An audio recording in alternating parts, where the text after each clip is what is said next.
Here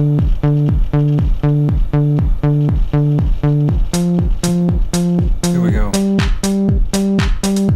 One step at a time, don't be living on the line. I don't need a friend, I got more than on. My next question is, as I introduced myself at the start as being the Director of Market Intelligence for AIIM, I'm the one who's responsible for those irritating or hopefully enticing emails asking you to take part in the 8 or 10 minute surveys, which of course is a lie because it takes you 15 or 20 minutes to fill in my surveys. So thank you very much. How many of you actually ever filled in my surveys? Thank you. And those of you who haven't, there is a potential of winning an iPad on every survey, and we've given away like so many. It's a good example of big data, actually, is that we ship these iPads out from either the Apple Store or from Amazon all over the world to the winners, and they go out on my company credit card. And our workflow procedure in our office at the moment is my assistant actually pushes the button on the buy in the store, and I stand by my phone waiting for our bank HSBC fraud department to ring me up and say, can you tell me what the transactions on your credit card have been in the last few days? Because their big data system is so quick at spotting people who may be really buying an iPad on my card in the US when I live in the UK. So that's kind of interesting. There is a survey running at the moment. It's called ECM at the Crossroads. So we're trying to map where the decisions are within ECM. And I think if you've been listening to the presentations over the last few days, you will agree that we are at something of a sort of a checkpoint in where people go with their next step on their ECM systems. So be very pleased if you could fill that in for me. The other thing is that all of the stuff that we do in these surveys comes out as industry watch reports. I'm going to show you some results from the most recent one that we published that was launched on Wednesday. What day is it today? Friday? It was published on Wednesday, called Information Governance, pretty apt for the topic. There was one before that called Social in the Flow, which was how we apply social techniques to internal business processes, even if those processes might even be sort of how to deliver social stuff external to the business, or how to have people collaborate around an application, or just even a social help group within your ERP system or whatever. So you might find that interesting. The one before that was Content in the Cloud, which I referred earlier. So again, you might find that useful. So the title of this part of the talk is Who Pushes the Delete Button? And Other Survey Findings on Risk and Retention. And I apologize that John Mancini in his keynote, because I've had a quick squint of that, but he may have changed it dramatically since then, references some of the same findings that I'm going to. So in some ways, we're working in reverse order, because he's going to give you the headline, and I'm going to give you a little bit of the backup data, or data, as I've learned to call it over the last 3 days, that goes along with that. So I think we all recognize this. It's a paper file store box, and it has on it a destroy date. And then we probably also recognize this, which is a delete confirmation from within SharePoint. Now, the kind of interesting thing is that this says, destroy me. And this says, are you sure? So we have this kind of differential between the way we treat physical records and the way we treat electronic records. And one of the questions that we asked in the survey was, how well are your, I don't know how many of you can read those, so I'm going to have to read some of them out as we go through, but basically the question there says, how well are these aspects, the following aspects of your electronic records keeping aligned with your paper records keeping practices? And the blue bar says, yeah, they're pretty well aligned. The pink bar says they're not aligned, and the red bar says we don't have any policies. Okay, so what we can kind of see there is, as far as retention periods go, okay, there are quite a few people who don't still to this day and age have retention period policies, but generally speaking, people have attempted to align them. But when we say what is the alignment of the implementation of destruction or deletion after the retention period, completely different picture, that the majority are not aligned. So we have a retention policy, but it's not aligned. So that goes from 60% down to 33%. Now, some of those other ones there are quite interesting in passing. So legal hold, we're quite good at aligning. Access control, well, I guess they are quite different. One's a door lock and the other one's a password. Records declaration guidance. And that's something that I'm sure you're all familiar with, is that we kind of tell people what to do with paper records, which stuff to shred, which stuff to put in boxes, but we fail to tell them how to declare a record from an electronic document. And then a couple of the other things that we can see there. Audit, particularly, audit of compliance is one of these other aspects that kind of goes along with, are you destroying the stuff when you could be destroying it? So why? Why do we have this disparity between the way people are actually attacking the retention and deletion of electronic records versus paper ones? So we asked people, which of the following do you think best describes the way that information governance policy is regarded in your organization? You should perhaps go back and have a think about that when you go back, or perhaps it doesn't bear thinking about sometimes. It's in place, it's important, and it's communicated and enforced. So we have 15% who are the poster boys of this and can feel that they're doing a good job. And we have another 33% who are working hard to achieve a corporate-wide view. Now, one thing that you should bear in mind, whenever I spout numbers, and I do spout a lot of numbers in my life, and somebody says I have this cable connected to the back of my head that just plugs numbers in, but when AIM declares a number, we have surveyed the AIM community on a self-selected basis. So because the AIM community, and I guess this room in particular, has a fairly high representation of people who are knowledgeable about content and records management, interested in it and active in it, we tend to have a top reading result. So you can imagine that the general business population certainly isn't any better than these numbers and is quite likely worse. Okay? So on the other side of this pie chart, we have nobody takes much interest, 6%. We have little in the way of official policy, just accepted practice, 11%. We rely on our ECM-RM systems and firewalls for governance. It's kind of a trick question, but 5% said yeah. It's very variable across different departments. And then the ones that my heart sort of kind of bleeds for, really, we have a policy, but it's largely unreferenced and unaudited. How many of you here have an information governance policy in place? And how many of you would be prepared to say that you actually come into this category where you did all that hard work, but people aren't really referencing it sufficiently? A couple of self-evident, brave people who put their hand up to that. So I think what we can see what's happening there. So why number 2? Do you allocate specific staff training time to information governance? And only 24% train new recruits. So we kind of assume that all the people we take on in the workplace have been trained on the kind of stuff that we think about every day in terms of what constitutes stuff that needs to be saved, what stuff can be deleted, which communication channels do you use for things that need a record, like an email or a document, which things are transitory, like an instant message or a text message. We expect them miraculously to come out of school knowing that. And of course they don't. The next one, all staff regularly. Whoa, that's really quite short. Only 16% regularly train all their staff on information governance. And don't forget, information governance includes privacy, it includes security, as well as all the content management and records management stuff that we're talking about here. Okay, we have a better representation of ad hoc training. I love the word ad hoc. Anybody who reads my reports will know that ad hoc is not a good thing in Doug Miles's parlance. Most people are prepared to train RM staff because that's part of the job, but 31% don't do any training at all. So any training at all and just RM staff, to me, combines together to say 31% don't do any training. So then we wonder why we have these issues.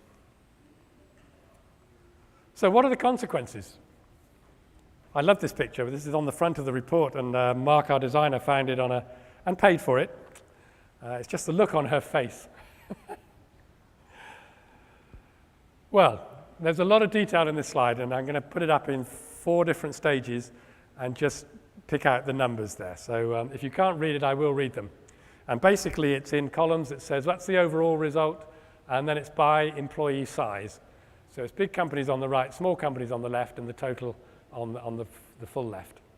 So in the last 3 years, has the validity and completeness of your electronic records, email trails, or records-keeping policies been questioned in court, or have they affected the outcome of a court case? 18% said yes. Okay, 18% have been called to question in court. Have you had issues with your regulatory authorities or auditors, not court-based, due to lack of complete electronic information? So it does include auditors and regulatory authorities. 31%. Now, I know that auditors are becoming more and more keen on checking that you have information governance in place, and we know the auditor's job has always been to check your records, trackbacks, and paths. So 31%. That's not a great accolade for business in general if this is the case. Have undeleted paper records or electronic records held beyond their normal retention period affected the strength of a case, a court case, or a potential court case? 17%. Okay, now this is kind of an intriguing question, because I also asked a couple of follow-up questions.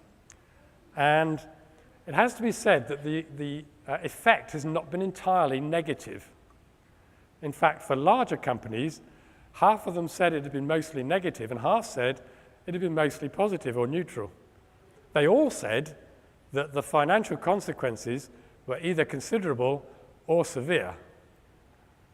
And we all know that, I mean, we had a guy here talk about the union setup, and he was saying $1 billion court cases, which do depend on your records and may well depend on records held beyond the periods they should be. It's the larger companies who seem to have the more equal, some good news, some bad news. The smaller companies, it's always bad news, because they can't afford such good lawyers.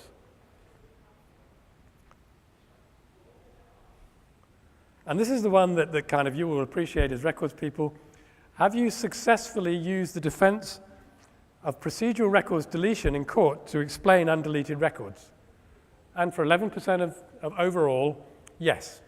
They have a procedure, they have retention periods, they record the fact that the records have been deleted, and the court accepts that fact.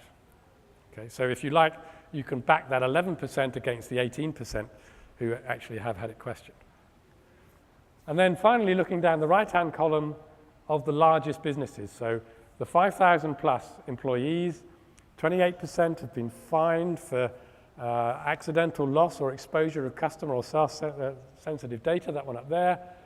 34% have disciplined or dismissed employees for failure to comply with governance policies. 34% of companies have got rid of people who have failed to comply with their information governance policies. That's got teeth.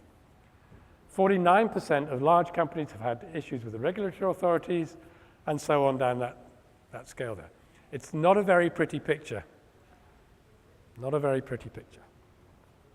So what are the consequences? I don't know if you're familiar with the News International case that's been going on in the UK for a couple of years now, and I'll read this one out because you're allowed to laugh at any point or just cry even. As the News International case proceeds in London, a pool of several hundred million emails sent and received over 6 years by employees of the News of the World and the Sun. They were both newspapers. The News of the World was a trash newspaper, and the Sun's not a lot better. Anybody here from News International? Please don't sue me. Oh, somebody put their hand up. Is in the possession of the police. And the investigation has moved on from phone hacking to bribing of policemen, and it's become one of the biggest criminal pursuits that's going on in the UK at the moment.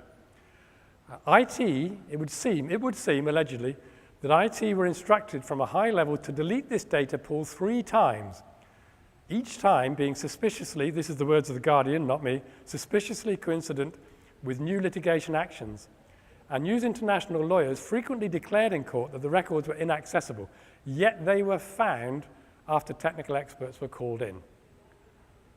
So that's a classic case, which has caused no end of embarrassment right at the top of News International. Murdoch was called up before the House of Commons Select Committee to answer for these allegations and whether he was actually running or understood what was going on in this criminal activity of hacking into phones. Now, just before leaving that, are the guys from HP still here? No, okay. There's another interesting irony going on right at the moment. You may be aware of some of the brouhaha that's going on in terms of the HP takeover or autonomy, and there's some suspicion that there was a certain amount of misreporting going on within autonomy before HP took them over.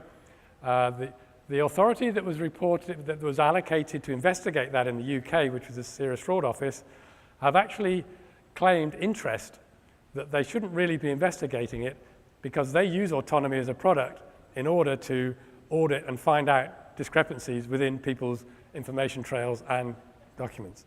It's a weird old world, isn't it, Jess? But there are other consequences too. You may notice these are big, fat file servers that grow fatter by the day. A question I asked in the survey was, which of the following strategies have you adopted to deal with the cost of rapidly increasing information volumes? Right at the top, good, excellent. Implement an ECM ERM system to replace our file shares. Yeah, we support that. Rigorously implement retention policies and deletions manually. It's a good idea. Automate retention policies and deletions, a much better idea. So I want to talk a little bit about automating retention policies and automated classification. So there's a couple at the bottom there that you should also be aware of. For these guys, our strategy is to just go on buying more disks. So the good news is they do have a strategy. The strategy is we're not going to delete stuff. We're going to carry on buying disks. And then, what is it down there? 20%, we don't have a strategy, so we'll have to just go on buying more disks. And the number that you get quoted in a lot of places, but the number I researched was that for 34% of organizations, 10% or less of their IT budget goes towards adding new value. 90% goes to keeping the lights on. If you look at the report, you can pick off whatever number you like on that. And this is one of the most interesting ones from those of us who sort of are in this game.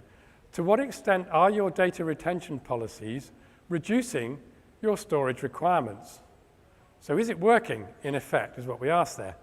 Well, 14% don't have retention policies, and 20% have them, but they're not being followed. So that locks out that lot at the top. This bigger one in the middle is the one I find most interesting. It hasn't yet kicked in for most of our records. Now, this is the kind of one that should ring alarm bells, because the reason it hasn't kicked in is because most of the work to do with electronic records management only started pretty much when I joined AIIM 7 or 8 years ago. So if you have a 6, 7, 8 year retention period on a lot of your stuff, it's only just reaching the point where you can push that goddamn delete button, or preferably have the machine push the delete button for you. But the twist on that is that if you only start doing it now, it won't kick in until 2018, 2020. So you really should be starting to do it now. Otherwise, God help you when you get to 2020, you're still going to be buying more goddamn disks. And they may have got cheaper per bit, but the number of bits you have stored on them isn't going to go down. So just finishing off those numbers there, making a small difference, making a worthwhile difference, having a significant effect. People are getting there. It is starting to have an effect. The controlled deletion and the planned deletion is reducing storage volumes to an extent. Okay? So I think that's kind of pretty much where my last, I got one more slide on here. We talked quite a bit, and this is a thread that I can draw together from the other presentations, about auto-classification. Is auto-classification the answer? And I think this slide is quite reassuring. It's not overly reassuring in that we're doing it successfully across a number of content types, 8%, and we're doing it successfully across one or two, another 6%. So 14% of people are doing it now, but I think you would probably agree yourselves from what you've heard during this week, if we combine, we're just getting started, we're keen to automate as soon as we can, it's something we plan for the future. So up until that point, more than half of people are keen to get on with this stuff. And 24% can see that it's something they will have to do. So the one thing that's moved considerably, I think, in records management over the last 4 or 5 years, as was explained earlier by Priscilla, is that we realize that we cannot carry on using manual classification. We cannot expect people to, A, do it, let alone do it right.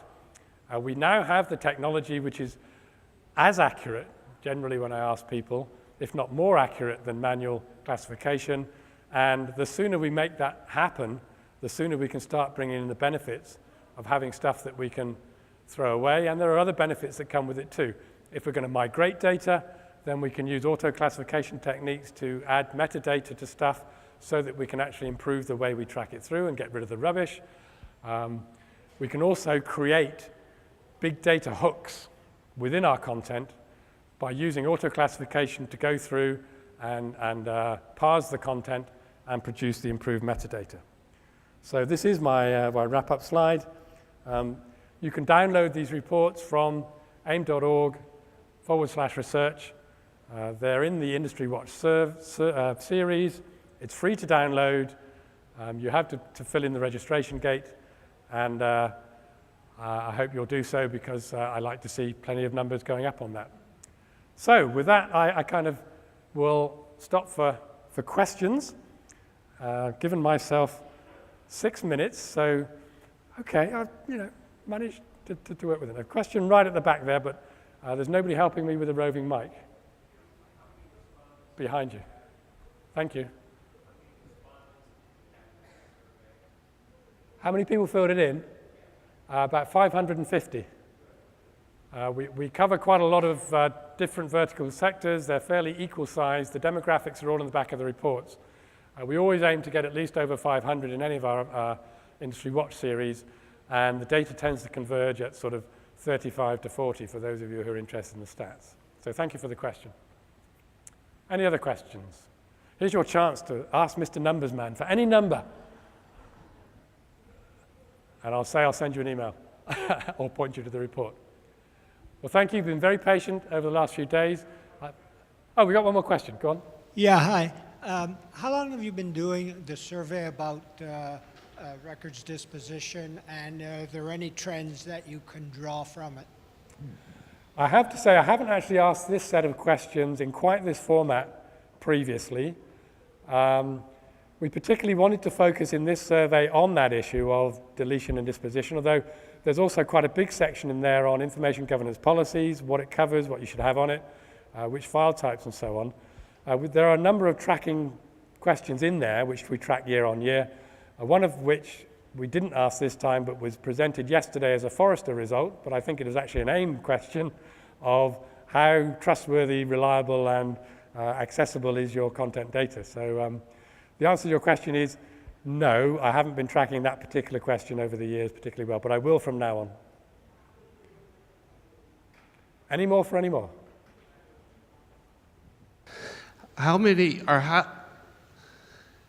Your questions and your questionnaires go to, I assume, people who are familiar with AIM, so they're in some senses part of the AIM community. Yes.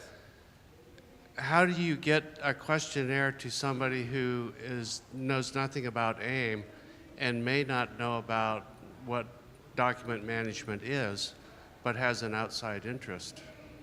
It's a good question, and within the kind of business model that we operate, we simply can't afford to do randomized outreach.